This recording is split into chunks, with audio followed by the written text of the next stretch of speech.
दोस्तों नमस्कार। आज के हम वीडियो में सी पैनल के बारे में जानकारी लेंगे। ये जो हमारा लाइनक्स बेस सी पैनल है, इसके क्या क्या फीचर्स हैं, इसमें आप क्या क्या कर सकते हैं, उन सब चीज़ों के बारे में एक फटाफट से ओवरव्यू लेंगे। देखिए फ्रेंड्स, सबसे ऊपर आपको ये दिख रहा है फाइल्स मेन्यू है। इसमें फाइल मैनेजर रहता है। फाइल मैनेजर पे आप जाएंगे तो आपको सभी फोल्डर्स की इंफॉर्मेशन मिलेगी, यानी कौन कौन सी वेबसाइट कौन कौन सा फोल्डर एक्सेस कर रही है, वो सब इंफॉर्मेशन आपको यहाँ से मिलेगी। उसके बाद ये इमेज से रिलेटेड टूल्स हैं जो कि इमेजेस को कंप्रेस करने के काम आते हैं। ये अलग अलग सी पैनल में आपको अलग अलग टाइप के इस तरह के फीचर्स मिलेंगे। किसी में कोई एप्लीकेशन इंस्टॉल्ड होती है और किसी में नहीं होती है। जो मेन फीचर है, उसके बाद ये डायरेक्टरी प्राइवेसी का है, यानी आप कौन सी डायरेक्टरी को उस पर रेस्ट्रिक्शंस लगाना चाहते हैं। अगर कुछ पासवर्ड लगाना चाहते हैं आप किसी पर्टिकुलर डायरेक्टरी को, आप तो यहाँ से आप सेलेक्ट करके आप उस पर्टिकुलर डायरेक्टरी को एक्सेस करके उस पर पासवर्ड लगा सकते हैं। अब जैसे ये एम्स ग्राफिक्स वाली डायरेक्टरी में मैं आ गया हूँ, इसको मुझे पासवर्ड लगाना है ताकि कोई भी आदमी बिना पासवर्ड के इस डायरेक्टरी को एक्सेस ना कर सके, तो उसके लिए मैं इस पर प्रोटेक्शन लगा सकता हूँ। उसके बाद फीचर मिलते हैं हमें डिस्क यूसेज कार्ड। यहाँ से हम चेक कर सकते हैं कि हमारी जो हार्ड डिस्क है, जो कि ऑनलाइन डिस्क है, वो कितनी यूज़ हो गई है, कौन कौन सी फाइल्स ने कितना कितना डाटा यूज़ कर रखा है, वो सब चीज़ें आप यहाँ से चेक कर सकते हैं। उसके बाद आपको वेब डिस्क का ऑप्शन मिलता है। वेब डिस्क कुछ एक इस तरह से काम करता है कि आपकी सिस्टम यानी आपका जो कंप्यूटर है उससे ये पर्टिकुलर डिस्क कनेक्ट हो जाएगी। जैसे गूगल ड्राइव काम करता है, यानी आपकी कुछ फाइल्स आप डायरेक्टली सर्वर पे भेजना चाहते हैं, तो आप ऑफलाइन डाटा को ऑनलाइन साथ के साथ ट्रांसफ़र करने के लिए आप वेब डिस्क यूज़ कर सकते हैं। कनेक्शन कैसे करने हैं वो सब यहाँ पर बताया गया है। यहाँ पर आपको इंस्ट्रक्शंस दी जा रही हैं। इस पे आप क्लिक करेंगे तो आपको नीचे पूरी इंस्ट्रक्शंस मिल जाएंगी कि आपको ये वेब डिस्क किस तरह से कनेक्ट करनी है। और इसकी आप कॉन्फ़िगरेशन स्क्रिप्ट डाउनलोड करके डायरेक्ट विंडोज़ में इंपोर्ट कर सकते हैं। उससे भी ये वेब डिस्क आपके सिस्टम से डायरेक्टली कनेक्ट हो जाएगी। और उसके बाद एफ़टीपी, ये सबसे ज़्यादा यूज़ होने वाला एक ट्रांसफ़र प्रोटोकॉल है, जिसको आप अपने सिस्टम से कनेक्ट कर सकते हैं और डायरेक्टली आप ऑनलाइन फाइल्स को एक्सेस कर सकते हैं। एफ़टीपी का बेनिफिट ये है कि आपको अगर अपनी वेबसाइट के क्रेडेंशियल्स किसी को देने हैं, यानी फाइल्स के क्रेडेंशियल्स किसी को देने हैं, तो पूरा सी पैनल के यूज़र नेम पासवर्ड आपको देने की ज़रूरत नहीं है। एक पर्टिकुलर किसी फ़ोल्डर का आप एफ़टीपी अकाउंट बना सकते हैं। जैसे मान लीजिए मैं यहाँ पर टेस्ट के नाम से एक अकाउंट क्रिएट करता हूँ और यहाँ पर मैं डोमेन सेलेक्ट कर लेता हूँ test.amsgraphics.in। पासवर्ड फॉर सेक मैं लगा लेता हूँ फ़िलहाल 1 2 3 4 5 6। और उसके बाद यहाँ पे उस पर्टिकुलर फ़ोल्डर का पाथ दे देता हूँ जिसको मुझे कनेक्ट कराना है। फ़िलहाल के लिए मैं amsgraphics.in वाला जो मेन पाथ है उसी को ही यहाँ से सिलेक्ट कर लूँगा और उसके बाद कोटा डिसाइड करूँगा कि कितना डाटा मैं उसमें डाल सकता हूँ उस पर्टिकुलर डिस्क में। फ़िलहाल के लिए अनलिमिटेड ही रख के हम इसको क्रिएट कर देते हैं। अब क्रिएट करेंगे, अब ये देखिए आप कॉन्फ़िगरेशन की ऑप्शन आपको यहाँ से मिलती है, कॉन्फ़िगर एफ़टीपी क्लाइंट। इसको आप कनेक्ट कर सकते हैं किसी भी फाइल ट्रांसफ़र प्रोटोकॉल के क्लाइंट के थ्रू।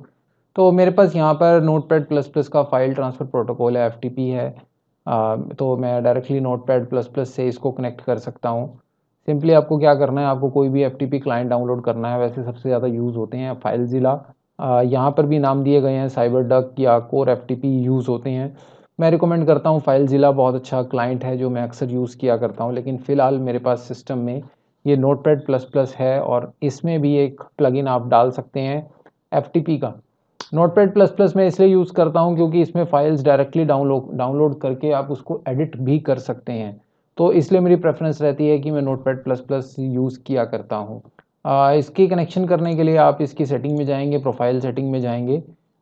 यहाँ पर आप जाकर एक न्यू प्रोफ़ाइल क्रिएट करेंगे, उसको कुछ भी नाम दे देंगे। नाम देने के बाद आप यहाँ से ये जो कॉन्फ़िगरेशन हमने बनाई है, जैसे एफ़टीपी सर्वर में नॉर्मली अगर हम आईपी एड्रेस डालें तो कंपैरेटिवली कनेक्शन ज़्यादा अच्छा बनता है, उसमें रिस्क के चांसेस नहीं होते।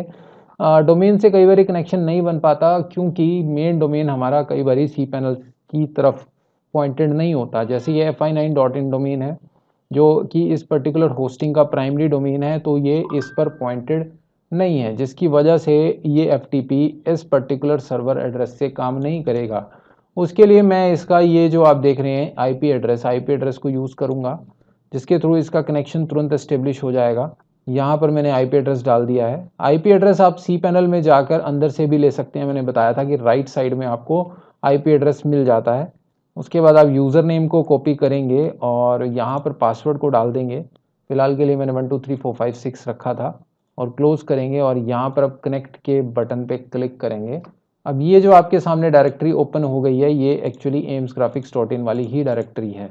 यहाँ पर एक न्यू फाइल क्रिएट करता हूँ आपको दिखाने के लिए। टेस्ट के नाम से एक हम न्यू फाइल क्रिएट कर लेते हैं, test.html। तो अब ये मेरा FTP कनेक्ट हो गया है। तो FTP ने कोई एरर तो नहीं दिया है या कनेक्शन प्रॉपर एस्टेब्लिश हुआ है या नहीं हुआ, वो सब चीज़ें चेक करने के लिए आप शो मैसेज विंडो पे क्लिक करके यहाँ से प्रॉपर तरीके से चेक कर सकते हैं।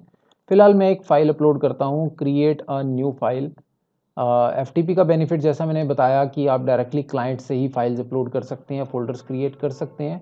मैंने राइट क्लिक किया, राइट क्लिक करके मैंने क्लिक करना है क्रिएट न्यू फाइल पर और यहाँ पे मैं एक फ़ाइल बना रहा हूँ test.html के नाम से। test.html बनाकर मैं ओके कर देता हूँ।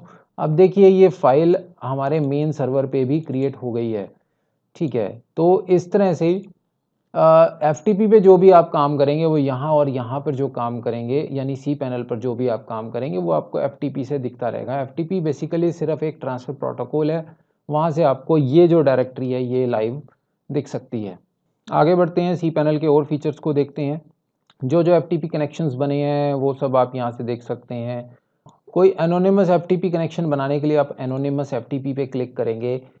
ये क्या आपको हेल्प करता है, बिना पासवर्ड के FTP आपका क्रिएट हो जाता है। यानी कोई आदमी अगर बिना पासवर्ड के आपकी फाइल्स को एक्सेस करना चाहता है तो वो उसके लिए आपको एक एनोनिमस FTP क्रिएट करना पड़ेगा। हम यहाँ से अलाउ कर देंगे, अलाउ एनोनिमस FTP एक्सेस, ठीक है। ये जो डोमेन है इस पर एक FTP एक्सेस क्रिएट हो जाएगा। अभी फ़िलहाल नहीं क्रिएट होगा बिकॉज़ मेरा ये fi9 डायरेक्टरी जो है वो कहीं और पॉइंटेड है। हाँ, अगर प्राइमरी डोमेन amsgraphics.in होता तो ऑब्वियसली यहाँ पर एक एनोनिमस FTP आपका क्रिएट हो जाता। उसके बाद आपका पूरा जो सिस्टम है, पूरा डाटा है, उसका बैकअप आप यहाँ से ले सकते हैं। यानी आप अपने पूरे अकाउंट का बैकअप डाउनलोड करना चाहते हैं तो ये ऑप्शन फुल बैकअप वाला आपको मिलता है, जहाँ से आप पूरे अकाउंट का बैकअप डाउनलोड कर सकते हैं। पार्शियल बैकअप्स आपको लेने हैं, यानी कुछ पर्टिकुलर किसी डायरेक्टरी के आपको बैकअप्स लेने हैं। ये बैकअप्स का मतलब होता है कि आप अपने सिस्टम में डाउनलोड करना चाहते हैं तो इस पे आप क्लिक करके यानी डाउनलोड होम डायरेक्टरी बैकअप पे क्लिक करके आप सिर्फ होम डायरेक्टरी का बैकअप ले सकते हैं। फुल बैकअप में पूरे cPanel अकाउंट यानी आपके ईमेल्स, आपके जितनी भी सेटिंग्स हैं cPanel से रिलेटेड, डाटाबेस, वो सब कुछ यहाँ पर बैकअप होता है। लेकिन यहाँ पर सिर्फ आपकी होम डायरेक्टरी का बैकअप डाउनलोड होता है। उसके बाद अगर कोई आपने ईमेल फॉरवर्डिंग लगाई हुई है, उनके बैकअप्स अगर आपको डाउनलोड करने हैं तो वो सब डाउनलोडिंग आप यहाँ से कर सकते हैं। और साथ में ही रीस्टोरिंग का भी प्रोसेस दिया है कि अगर आप एक cPanel से दूसरे cPanel में शिफ्ट कर रहे हैं तो इधर से जो आपने बैकअप डाउनलोड किया है वो यहाँ पर इसमें आप रीस्टोर करना चाहते हैं तो यहाँ से ब्राउज़ करके आप रीस्टोर कर सकते हैं, जिसमें MySQL का बैकअप आप अलग करेंगे, ईमेल्स का अलग करेंगे और होम डायरेक्टरी का आप बैकअप अलग अपलोड करेंगे। उसके बाद बैकअप विज़ार्ड है, यहाँ पर आपको स्टेप बाय स्टेप ऑप्शंस मिलेंगे। वही वाला है जो बैकअप में हमने देखा, लेकिन यहाँ पर विज़ार्ड की फॉर्म में है, यानी स्टेप बाय स्टेप आपको ऑप्शंस मिलेंगे, तो आप इसको भी यूज़ कर सकते हैं। फिर गिट वर्ज़न कंट्रोल है। अगर आप किसी गिटहब से आप अपने cPanel को कनेक्ट करना चाहते हैं तो उसके लिए आपको वर्जन्स को कंट्रोल करना पड़ता है। इसकी हम बात नहीं करेंगे इसमें क्योंकि ये एक एडवांस टॉपिक है। गिट से अभी बेसिक लेवल पे हमारा कोई लेना देना नहीं है। उसके बाद वेबसाइट की स्पीड के लिए कुछ टूल्स रहते हैं, जैसे वेबसाइट को कंप्रेस करके कैश में कन्वर्ट कर देना, तो उसके लिए आप कैशिंग अनेबल कर सकते हैं।